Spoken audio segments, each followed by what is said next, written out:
O ponto mais conhecido da diferença entre católicos e algumas denominações protestantes em relação à Eucaristia é a transubstanciação. Católicos afirmam que a substância do pão cessa de existir na Eucaristia e o pão se converte no verdadeiro corpo de Cristo. Os protestantes, por outro lado, se dividem nessa questão. Alguns afirmam que a presença de Cristo na Eucaristia não é real, mas moral e espiritual, enquanto outros afirmam que há presença real, mas sem a aniquilação da substância do pão. Os principais representantes dessa segunda visão são os luteranos e anglicanos. O foco deste vídeo será refutar essa doutrina e responder às objeções trazidas por eles. Antes de iniciar, é bom deixar claro 4 remarcas iniciais. Primeiro, esse vídeo não pretende responder àqueles que negam a presença real de Cristo na Eucaristia. Eu vou assumir que os textos referentes à Eucaristia devem ser interpretados de forma literal e que os pais também criam na presença real, interpretando tudo a essa luz. Segundo, eu não irei entrar em detalhes sobre o que é a doutrina católica. Eu irei assumir que quem está assistindo já sabe o que é transubstanciação. Eu apenas irei refutar algumas concepções errôneas do que constitui essa doutrina, então eu recomendo que quem não sabe o que ela é, pesquise antes o que é transubstanciação. Em terceiro lugar, eu quero falar sobre nomenclatura. Muitos dos defensores dessa teoria sobre a Eucaristia afirmam que os protestantes, principalmente os luteranos, não acreditam na consubstanciação, mas em outra teoria, que eles chamam de não sacramental. E isso demonstraria, supostamente, que os teólogos católicos vêm atacando um espantalho, porque todos eles afirmam que Lutero cria na consubstanciação. Isso é fruto da ignorância filosófica generalizada que existe hoje entre os protestantes. A palavra consubstanciação simplesmente quer dizer que as substâncias coexistem na Eucaristia. E é exatamente isso que os protestantes defendem. Eles afirmam que a substância do pão e do corpo de Cristo estão presentes na Eucaristia. Eles irão tentar responder dizendo que a consubstanciação foi uma crença medieval em uma presença tridimensional na Eucaristia. Mas se você consultar o que qualquer escolástico está definindo como consubstanciação, você simplesmente irá encontrar que esse escolástico define como a coexistência das duas substâncias, sendo um dos grupos que defendeu essa doutrina na Idade Média, esses mencionados que acreditavam em uma presença tridimensional. Então, quando o livro da Concórdia dos luteranos rejeita a consubstanciação, é somente nesse sentido, e os teólogos católicos não estão espantalhando a crença protestante. Por último, eu vou usar como referência central os trabalhos contra a transubstanciação e em defesa da permanência da substância do pão, de Chemnitz, John Jewell e principalmente de Edward Boveri Pusey. Chemnitz e Jewell são bem conhecidos. Pusey foi um clérigo anglicano e líder do movimento de Oxford. Ele escreveu muito contra a transubstanciação. Pelos anglicanos, ele é considerado um erudito do mais alto calibre, e suas objeções têm eco nos debates até hoje. A Igreja Anglicana chega a celebrar sua memória no aniversário de sua morte, e a Igreja Episcopal dos Estados Unidos tem um memorial no calendário no dia 18 de setembro. Eu irei demonstrar que nenhuma das objeções trazidas por esses autores tem algum valor. Começando pela definição do termo, Pusey objeta diretamente ao significado da palavra transubstanciação. Ele afirma que o que nós chamamos de transubstanciação hoje em dia não é o que os escolásticos tinham em mente quando falavam de transubstanciação. Diz Pusey, abre aspas, com relação ao termo transubstanciação, certamente há uma diferença real entre seu significado segundo a mente dos escolásticos e o que tem agora desde o Catecismo do Concílio de Trento. Em outra obra ele diz, abre aspas, de acordo com a doutrina dos escolásticos, substância era equivalente à matéria.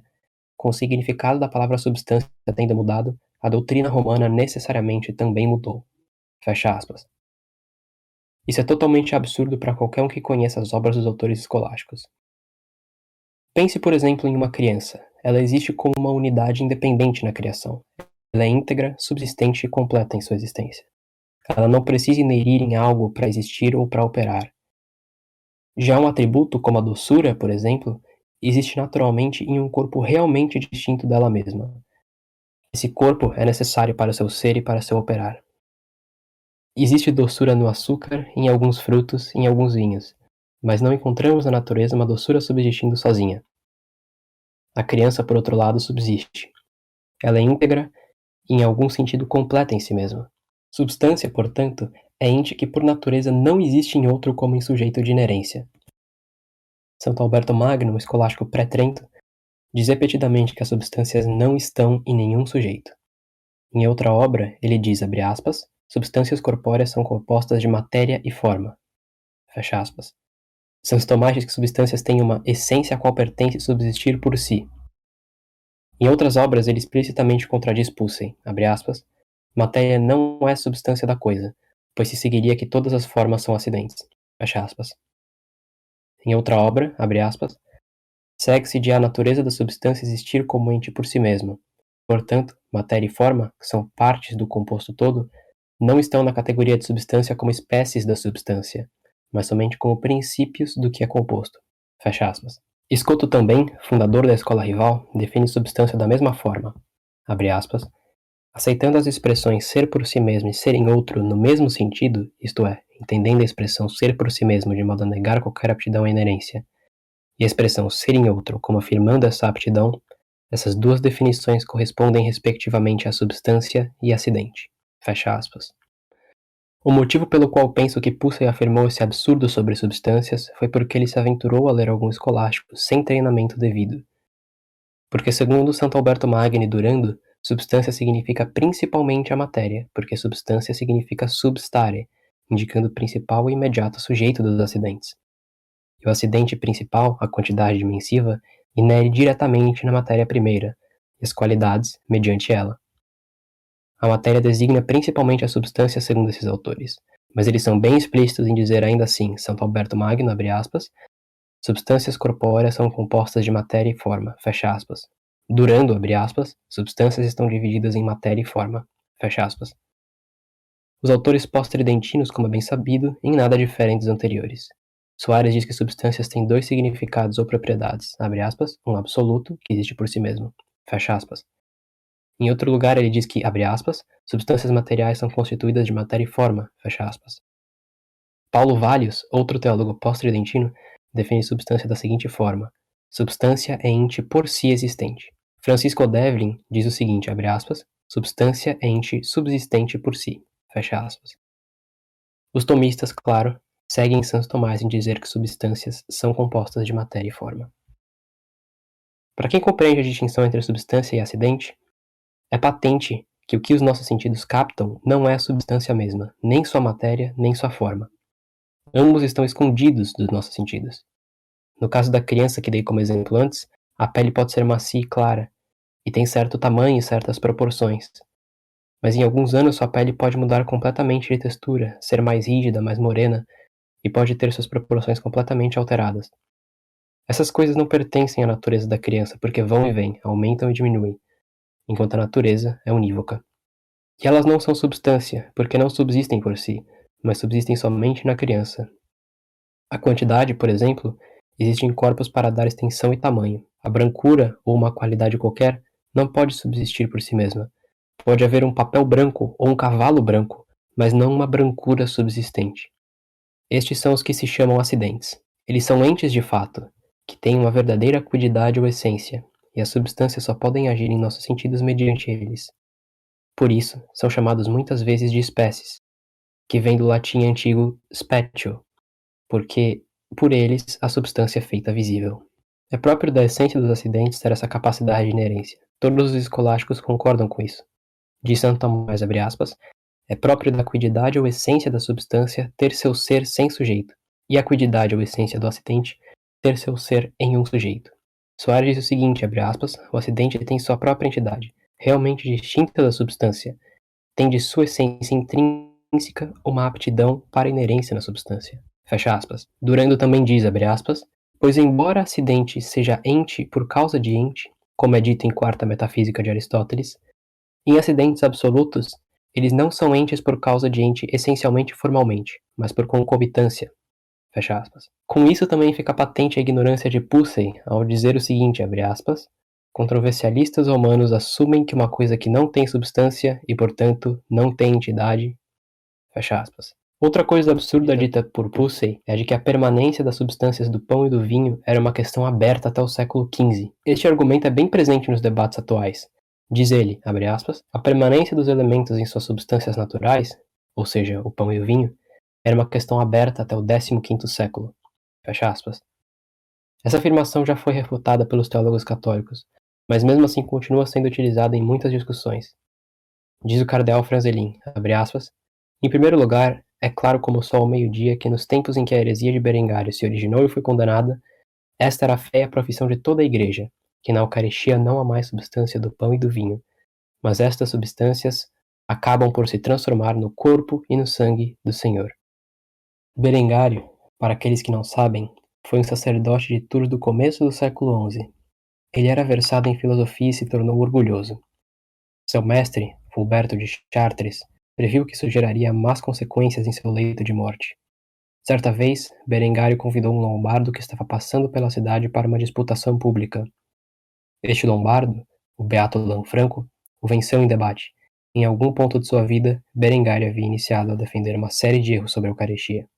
Ele foi seguido por muitos. Seu pensamento, como todos os historiadores hoje concordam, evoluiu com o tempo.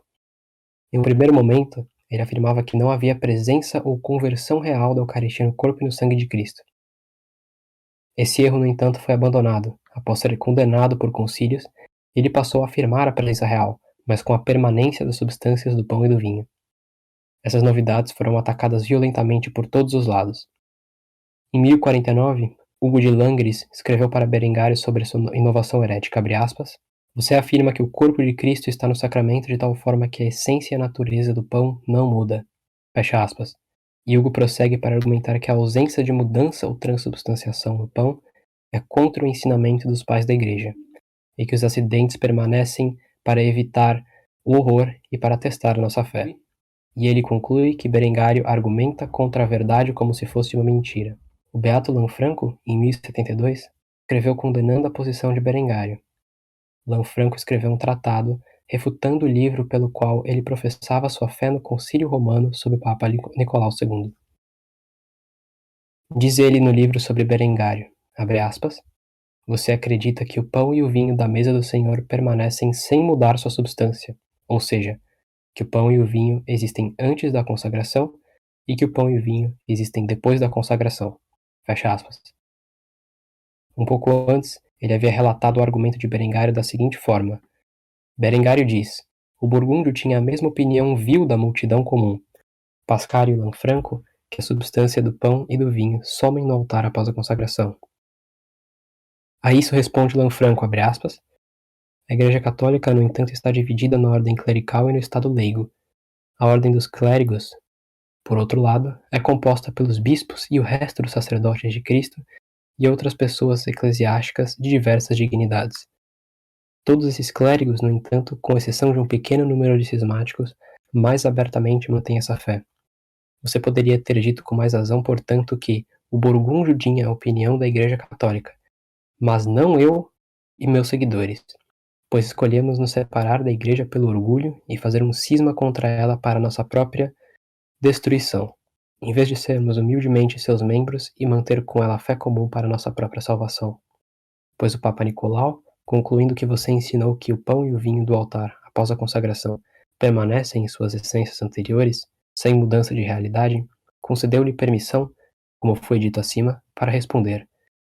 Quando você não ousou oferecer qualquer defesa de sua parte, o Papa, movido pela compaixão por suas súplicas, ordenou que lhe fosse entregue a declaração escrita que citei acima. Fecha aspas. Gitmundo, um dos discípulos de Lanfranco, que foi nomeado cardeal por Gregório VII, inimigo dos berengarianos, relata o seguinte, abre aspas, os berengários estão divididos entre eles, fecha aspas. Mas ele procede para identificar seu ponto em comum, abre aspas, pois todos os berengários concordam nisto. O pão e o vinho não mudam essencialmente. O que eu posso dizer é que eles diferem muito. Alguns dizem que absolutamente nada do corpo e do sangue do Senhor está presente nesses sacramentos, alegando que eles são apenas sombras ou figuras. Outros, no entanto, cedendo ao raciocínio correto da Igreja, mas não recuando da tolice, para parecerem estar de acordo conosco, dizem que o corpo e o sangue do Senhor estão realmente contidos lá, mas escondidos, e eles são empanados, se assim posso dizer, para que possam ser consumidos. Eles afirmam que esta opinião sutil é a do próprio Berengário. Fecha aspas. E mais adiante, abre aspas, aqueles que estão agora vencidos pelos argumentos da Igreja não podem negar que a substância do corpo de Cristo está no alimento do Senhor. O pão e o vinho, pelas palavras do Salvador, de algum modo convertem-se em carne e sangue, mas misturando Cristo com pão e vinho, fundaram outra heresia, com um método mais sutil. Gitmundo chama eles de empanadores, mas o sentido que esta palavra adquiriu recentemente não reflete o que ele tinha em mente. É evidente que Gitmundo não pretende acusar esses hereges do que os teólogos modernos chamam de panação, diz Thomas Harper. Gitmundo, segundo os historiadores, estava se referindo à doutrina que os católicos hoje chamam de consubstanciação. E de qualquer modo, nas várias condenações que Berengário sofreu, foi condenado à proposição de que a substância do pão e do vinho permanecem. No Concílio Romano de Gregório VII, que foi um dos muitos concílios onde Berengário foi condenado, no ano de 1079, pede-se de Berengário a seguinte profissão, abre aspas, eu, Berengário, creio de coração e com a boca professo que o pão e o vinho colocados sobre o altar, pelo mistério da oração e das palavras do nosso Redentor, se convertem substancialmente na verdadeira, própria e vivificante carne e sangue de Jesus Cristo. Diz o cardeal Franzelin sobre algumas outras confirmações posteriores, abre aspas. Além disso, no quarto concílio de Latrão sobre Inocêncio III, a transubstanciação é colocada sob este mesmo nome na profissão da fé católica. O corpo e o sangue de Jesus Cristo estão verdadeiramente contidos no sacramento do altar sob as espécies do pão e do vinho. O pão transubstanciado no corpo e o vinho no sangue pelo poder divino. No concílio de Constância e na bula de confirmação de Martinho V, os artigos de Wycliffe foram condenados, o primeiro dos quais tinha a ver com a negação da transubstanciação.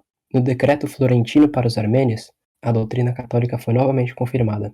A substância do pão se transforma no corpo de Cristo, a substância do vinho se converte em sangue, de modo que todo o Cristo está contido sob a espécie do pão e todo sob a espécie do vinho. Todos os teólogos católicos concordam que a condenação da permanência da substância do pão já estava bem estabelecida nessa época. De alguns que eu consultei, posso listar o cardeal Barônio, Noel Alexandre, Hardwin e até Denzinger. Pusey prossegue para tentar provar pelos escolásticos que, segundo seu pensamento, a questão ainda estava aberta. Em primeiro lugar, ele diz que muitos dos teólogos mencionam a opinião daqueles que pensam que a substância do pão permanece, e ainda assim não a condenam como herética. Ele cita Inocêncio III, Santo Tomás, São Boaventura, Durando, Ockham, Scotto, Pedro de Alha, Caetano, Hurtado e outros. O cardeal Franzelin, no entanto, diz o seguinte: existe algum deles que nega a cessação da substância do pão e do vinho e a conversão do corpo e no sangue do Senhor? Não, como confessa o próprio professor Pusey. Sobre São Tomás, ele diz explicitamente, abre aspas, aqui não menciona e rejeita a opinião da coexistência do pão e do vinho com o corpo e sangue de Cristo, mas sem chamar isto de heresia, fecha aspas. Isso é completamente absurdo e falso. Na terceira parte, questão 75, artigo 2 da Suma, ele diz, abre aspas, alguns sustentam que após a consagração, a substância do pão e do vinho permanecem neste sacramento, mas essa posição não pode ser tida. Ele apresenta 4 razões e conclui, portanto, esta opinião deve ser evitada como herética. Em outro lugar, Santo Tomás diz, respondo que esta suposição de que a substância do pão permanece após a consagração, junto com o verdadeiro corpo, é incompatível com este sacramento, impossível, e herética. Pusey diz que Santo Tomás, em seu comentário a 1 Coríntios, menciona essa opinião sem chamá-la de heresia. Ele somente se limita a dizer que ela é impossível. É óbvio que isso não prova nada. São Basílio Magno, por exemplo, em seu livro sobre o Espírito Santo, não chama a negação da divindade do Espírito Santo de heresia. Isso não faz com que deixe de ser heresia. E o caso de Santo Tomás é ainda menos questionável, porque é apenas um tratado onde ele menciona de passagem a questão. Em todos os outros, ele é explícito em chamar de heresia. O argumento de Pusey é infantil e tolo. Pusey também invoca a autoridade de São Boaventura, mas em vão. Em seu quarto livro de comentário às sentenças, ele menciona e rejeita as opiniões de que a matéria ou forma do pão e do vinho permanecem após a consagração, e conclui, mantenhamos, pois, a opinião católica. E prossegue, como diz o mestre Pedro Lombardo, era a posição de alguns de que não há nenhuma conversão, mas uma invocação de palavras sem a conversão é feita pelo poder divino, para que o corpo de Cristo esteja ali. Mas esta proposição é contrária à autoridade dos santos e à razão, porque tira a verdade, a conveniência e a utilidade de um milagre. Por isso, portanto, esta posição deve ser rejeitada, e não tem ninguém dos doutores para defendê-la.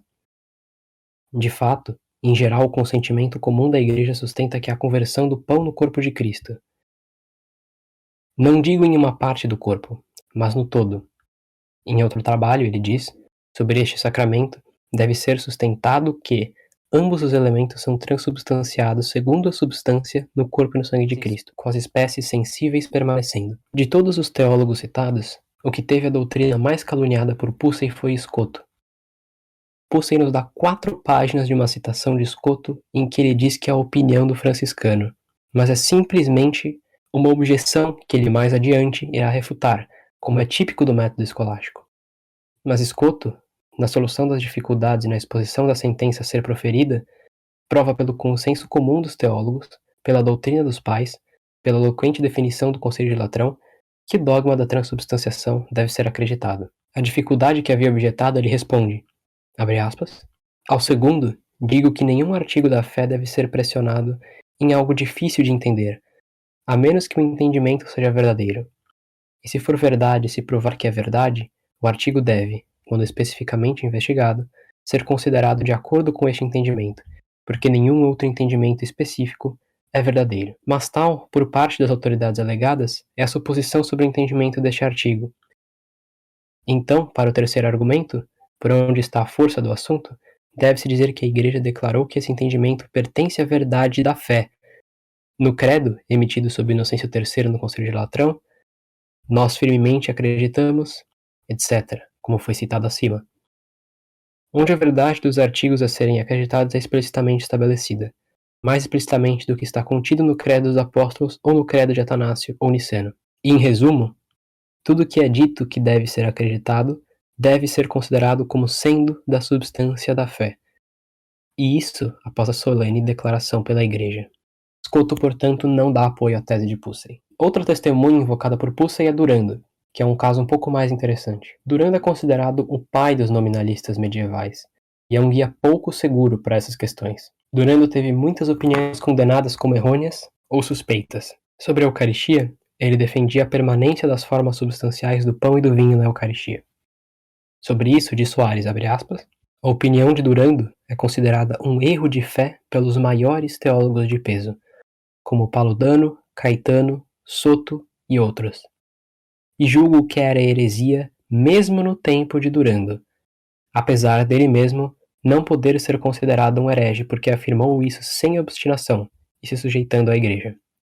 Fecha aspas. Por mais fraco que o testemunho de Durando seja, ele também não dá apoio a Pussey.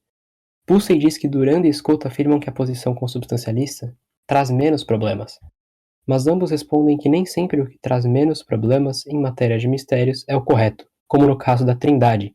Afinal, teríamos menos problemas filosóficos para resolvermos se a Trindade não fosse uma Trindade, mas houvesse apenas uma pessoa em Deus.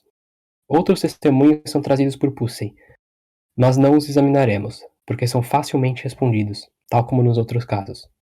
Um argumento também muito importante para a veracidade da transubstanciação pode ser extraído da posição da Igreja Ortodoxa neste assunto. Eles têm a exata mesma posição da Igreja Católica, mas há um mito muito disseminado hoje em dia, que é o de que a Igreja Ortodoxa discorda da Igreja Católica sobre a doutrina da presença real. Alguns luteranos e anglicanos chegam a dizer que a doutrina dos ortodoxos está em pleno acordo com eles, e não está em acordo com a Igreja Católica. Até alguns ortodoxos, enganados pelos protestantes, chegam a afirmar isso. No entanto, diz o Sínodo de Jerusalém, que foi um sínodo ortodoxo, abre aspas, o pão e o vinho na consagração são mudados, transubstanciados, convertidos e transformados. O pão é transformado no próprio corpo do Senhor que nasceu em Belém da sempre Virgem Maria. Foi batizado no Jordão, sofreu, foi sepultado, ressuscitou, está sentado à direita de Deus Pai e virá novamente nas nuvens do céu. E o vinho é convertido e transubstanciado no próprio sangue do Senhor que ele derramou na cruz, pela vida do mundo. E depois na consagração, queremos que nem a substância do pão, nem a substância do vinho permanece, mas o próprio corpo e sangue do Senhor sob a aparência e figura do pão e do vinho, isto é, sob os acidentes do pão.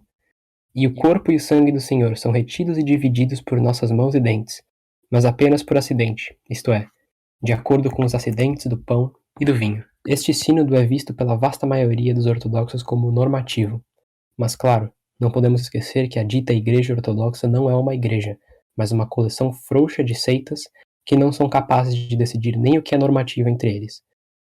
Então existem, claro, vozes dissidentes que chegam a negar a normatividade deste sínodo, mas a maioria concede que sim, é normativo. E diz o santo deles, entre aspas, Pedro Mogila, abre aspas, qual é o terceiro sacramento? a Santa Eucaristia do corpo e do sangue de nosso Senhor Jesus Cristo, sob as aparências de pão e vinho, em que Jesus Cristo está realmente presente. Fecha aspas. Diz o grande orientalista Adrian Fortescue, abre aspas, de fato, é impossível encontrar uma definição da Igreja Ortodoxa deste sacramento que não conhecida com a Igreja Católica. Eles jamais tentaram levantar uma diferenciação nesse assunto. Quanto à palavra, eles sempre usaram metousios, que é uma exata versão de transubstanciação. Meta é trans, ousia é substância. E na tradução russa das Atas de Jerusalém, eles formaram uma palavra derivada do latim para transubstanciação. Fecha aspas. Quando o anglicano William Palmer, um famoso ecumenista anglicano, estava pesquisando sobre a possibilidade de conciliar a igreja anglicana com a ortodoxa, ele apresentou um livro ao arcipreste Koltnevich, negando a transubstanciação. E o arcipreste respondeu, abre aspas, mas nós cremos na transubstanciação. Fecha aspas. Isso é mais do que suficiente para a Igreja Ortodoxa. Isso demonstra claramente que a fé na transubstanciação foi herdada tanto no Ocidente quanto no Oriente e conservada de forma independente. Agora podemos nos direcionar mais propriamente para as provas da doutrina da transubstanciação. Obviamente não iremos abordar todos os argumentos existentes, porque não temos tempo para isso. Vamos iniciar com o argumento da tradição. Muitos dos oponentes da doutrina católica sobre transubstanciação dizem que os pais da igreja não estão do nosso lado, mas do lado deles. Diz, por exemplo, o reverendo anglicano Giordano, em seu site, abre aspas, há outras diferenças com o catolicismo, como o dogma da transubstanciação, a presença real do corpo e do sangue de Cristo, me parecem tão certas quanto a remanência dos elementos pão e vinho. Me parece que os católicos não se importam muito com o testemunho bíblico e patrístico nesta segunda direção. Eu irei refutar isso. Vamos iniciar examinando o testemunho dos pais gregos. São Cirilo de Jerusalém, ou João II, que foi seu sucessor, não se sabe exato ao certo quem foi o autor, diz o seguinte, abre aspas, uma vez ele transformou água em vinho. Por acaso é impossível crer que ele transforma vinho em sangue? Fecha aspas. O paralelo estabelecido por São Cirilo indica que ele tinha em mente uma mudança de substância, não uma inserção da substância do corpo de Cristo no pão. Por usar a palavra transforma e por estabelecer o paralelo com o milagre feito por Cristo, quando ele transformou água em vinho, ele indica muito claramente que a substância do vinho se converte na substância do corpo. Como se isso não fosse claro o suficiente, ele diz em outro lugar, abre aspas, sob a espécie do pão está o seu corpo, sob a espécie do vinho está o seu sangue. Não julgue a questão pelo gosto, mas pela fé. Seja assegurado sem enganação que vos foi dado o corpo e sangue de Cristo. E seja totalmente persuadido que o que parece pão não é pão, embora tenha gosto de pão, mas o corpo de Cristo. E o que parece vinho não é vinho, embora tenha seu sabor, mas o sangue de Cristo. Veja como São Cirilo afirma que as espécies, isto é, os acidentes, permanecem. Logo depois, ele diz que não se deve julgar pelo gosto, que é um acidente. Essa afirmação só faria sentido na concepção católica, porque a existência da substância do pão poderia ser corretamente inferida na visão protestante. Logo após, São Cirilo prossegue para dizer que, embora pareça pão, isto é, tenha os acidentes de pão, não é pão, isto é, não tem a substância de pão, mas é o corpo de Cristo. Esta é a exata doutrina católica. São Gregório de Nissa diz, abre aspas, com razão, então, cremos que o pão consagrado pela palavra de Deus é transformado no corpo de Deus, o Verbo.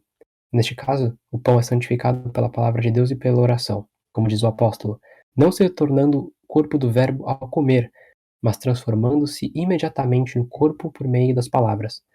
Como o próprio Verbo disse, isto é o meu corpo.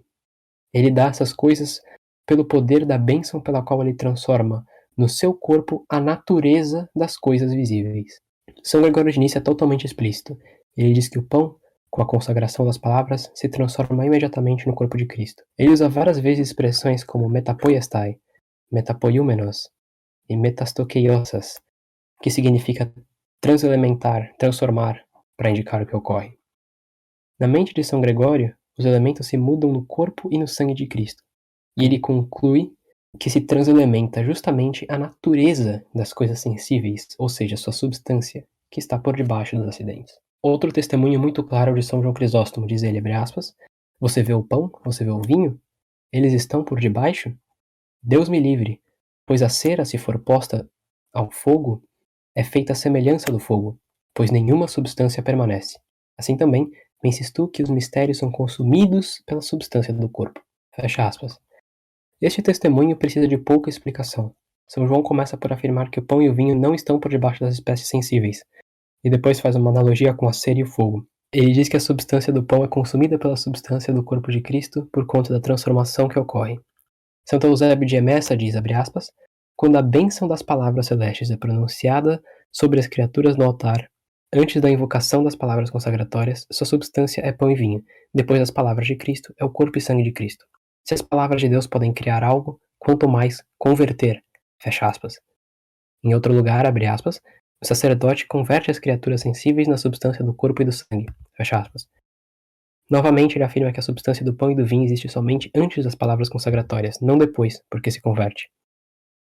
Nós temos também outros testemunhos, como o de São Cirilo de Alexandria, que diz, abre aspas, para que não nos assustemos com a carne e o sangue presentes nos altares sagrados, Deus, condescendente com nossas fragilidades, ele influi nas orações, transformando-as na sua verdadeira carne, para que o corpo da vida seja encontrado em nós como uma espécie de semente. Fecha aspas.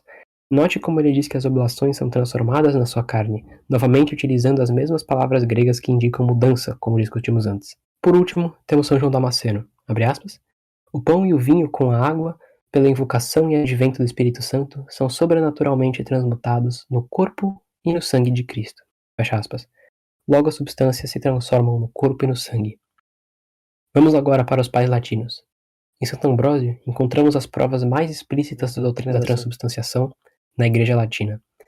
Gregório de Valença diz o seguinte sobre isso, abre aspas, até o momento recitei estes testemunhos de Ambrósio porque são um gravíssimo e claríssimo testemunho para toda a doutrina católica da presença do corpo de Cristo na Eucaristia e da transubstanciação. Fecha aspas. Primeiro vamos tratar do livro sobre os sacramentos, onde Ambrósio diz, abre aspas, este pão é pão antes das palavras dos sacramentos. Quando vêm as palavras, o pão se faz a carne de Cristo. Ele usa a palavra fit para designar que o pão é feito carne de Cristo, ou seja, que sua substância muda. E ele prossegue, abre aspas, portanto, se há tanta força nas palavras do Senhor Jesus, de modo que faz ser aquilo que antes não era, quanto mais pode operar fazendo ser o que já era, convertendo uma coisa em outra. A analogia claramente dá a entender que a substância do pão é convertida na do corpo de Cristo, porque tal como ele tem o poder de criar, a substância do corpo não é criada na Eucaristia, mas é obtida pela conversão do pão. Muitos protestantes, vendo que este trabalho do mestre de Santo Agostinho contradizia sua noção sobre sacramentos, tentaram lançar dúvidas sobre sua autenticidade. Sabemos que é um livro muito antigo e ainda assim constitui um testemunho muito valioso para a doutrina católica, mesmo que seja espúrio. E mesmo assim, temos outro livro de Santo Ambrósio, onde ele é ainda mais enfático e claro e ensina a transubstanciação do mesmo modo. Ele diz o seguinte, abre aspas, provemos que isso não é o que a natureza formou, mas o que a bênção consagrou, e o poder da bênção é maior que o da natureza, porque com a bênção a própria natureza é mudada. A natureza é mudada, logo a substância do pão cessa e se transforma no corpo. Diz Santo Ambrósio em outro lugar, mas se a palavra de Elias teve poder para fazer descer fogo do céu, não terá a palavra de Cristo poder para mudar a natureza dos elementos? E diz Santo Ambrósio em outro lugar, e a palavra de Cristo, que é capaz de fazer algo do que não era, não será capaz de mudar as coisas que já são no que não eram? Outro santo que afirma claramente a transubstanciação é São Gaudêncio de Brécia, abre aspas, o Criador e Senhor das naturezas que produz da terra o pão. Do pão novamente, porque ele pode e prometeu, ele faz seu próprio corpo. E quem faz vinho, da água, faz do vinho o seu próprio sangue. Ou seja, a substância do pão e do vinho é feita, seu corpo e seu sangue, ou seja, são transformados, transubstanciados. Santo Agostinho segue também o seu mestre Santo Ambrósio, diz ele, abre aspas, aquele pão que você vê no altar, consagrado pelas palavras de Deus, é o corpo de Cristo. Aquele cálice, ou melhor, o que o cálice contém, consagrado pela palavra de Deus, é o sangue de Cristo.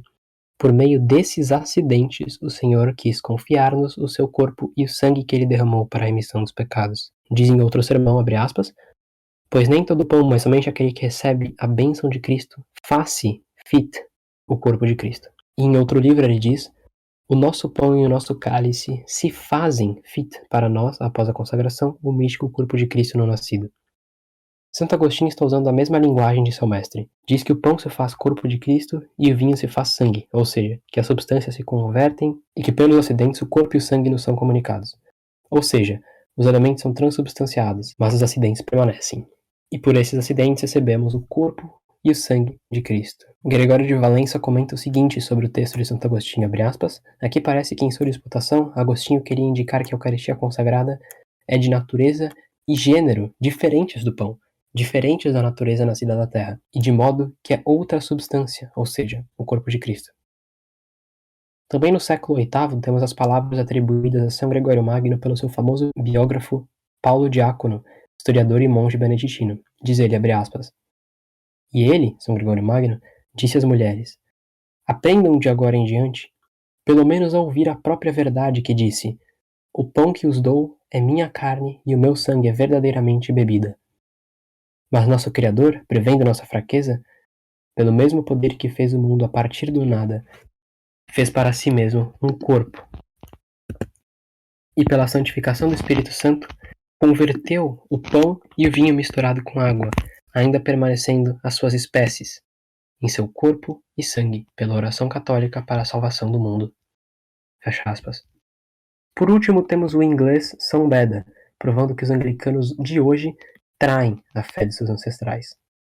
Abre aspas, lá você vê o formato do pão, mas não é a substância do pão. Fecha aspas. Agora, quais testemunhos os opositores do catolicismo trazem para dar suporte à sua visão? Eu vou aduzir aqui os testemunhos dados por John Jewell, no seu tratado sobre os sacramentos.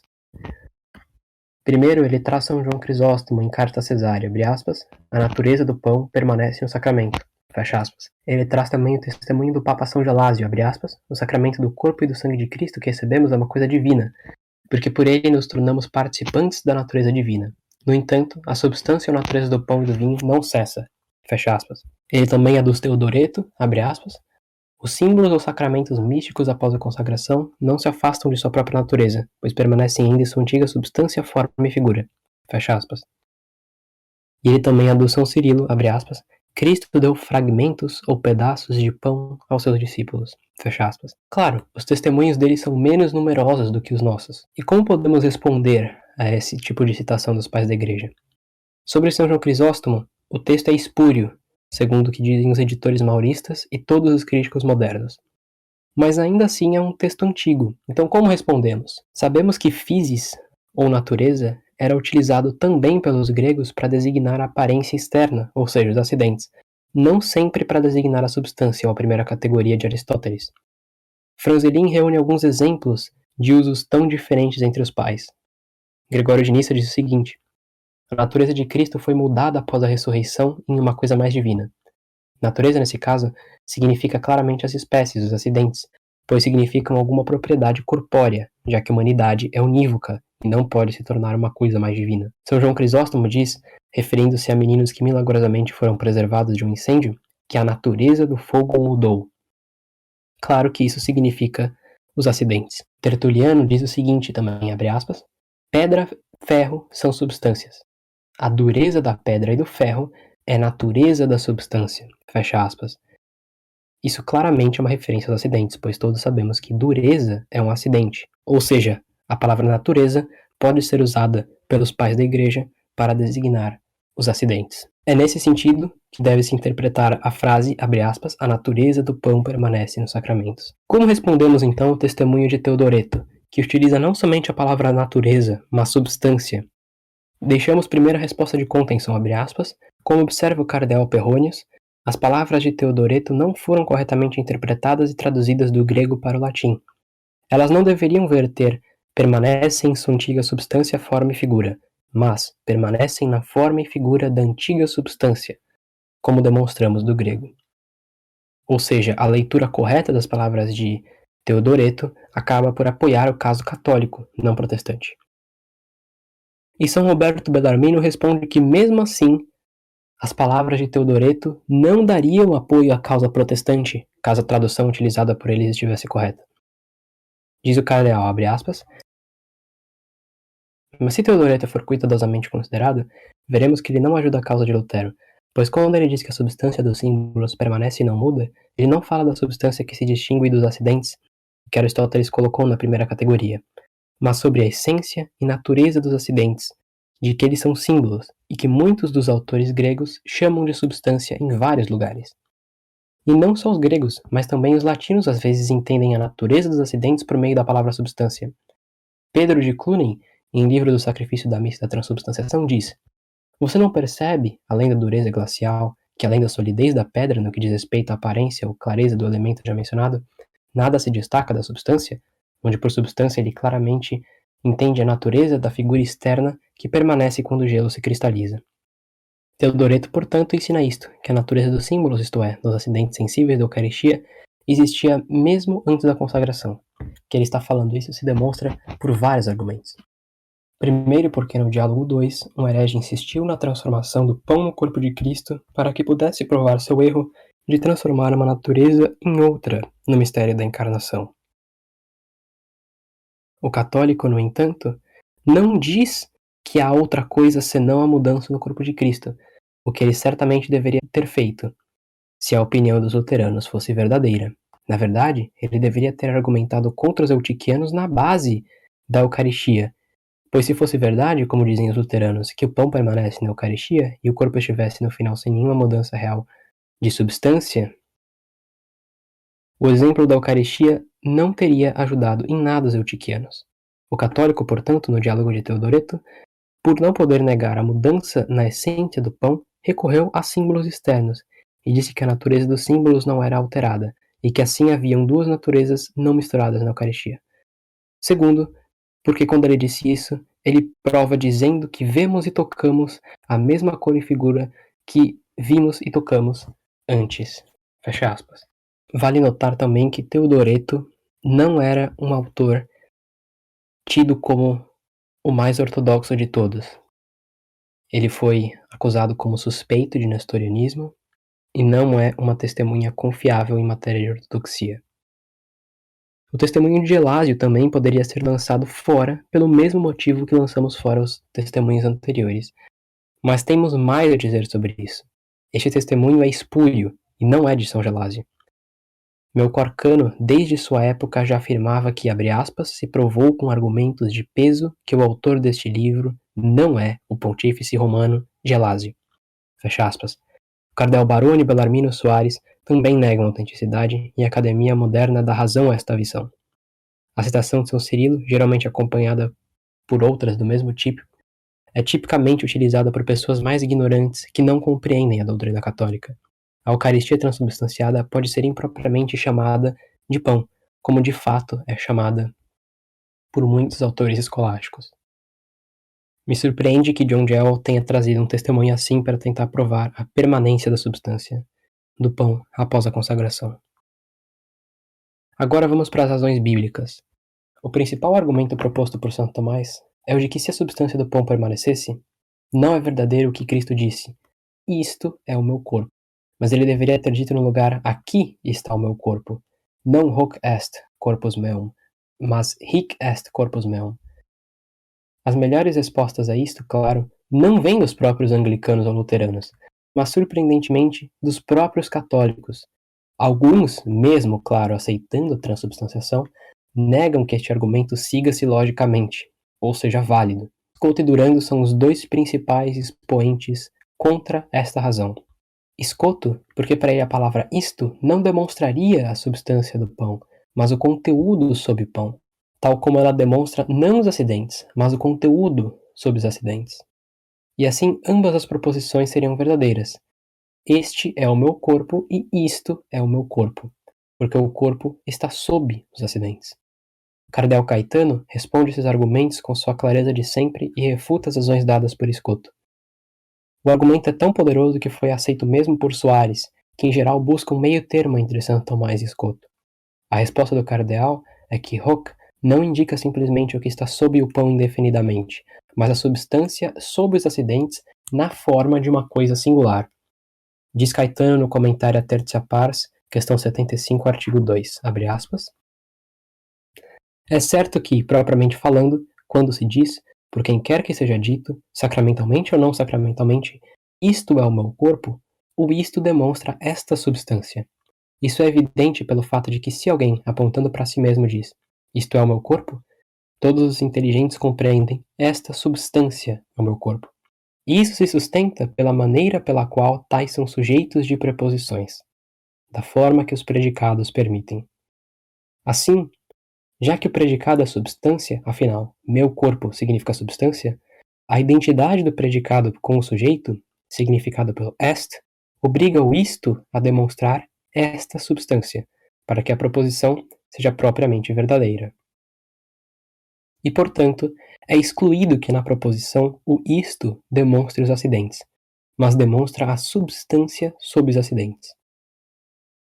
E é apoiado pelos gramáticos, que dizem que isto é um pronome demonstrativo de substância. Mais uma vez, o isto, já que demonstra algo não vagamente ou indefinidamente, mas singularmente, deve ser pronunciado absolutamente sobre um objeto sensível demonstrado, para expressar não vagamente isto ou aquilo, mas uma substância singular existente sob esses acidentes. E se de fato existe apenas uma substância, ela somente é demonstrada. Mas se muitas substâncias estão presentes, todas elas são demonstradas na forma de uma coisa singular, de acordo com o entendimento comum. Como fica claro no exemplo citado, pois quando digo este é o meu corpo, quero dizer que esta substância, composta de carne, nervos e ossos, é o meu corpo.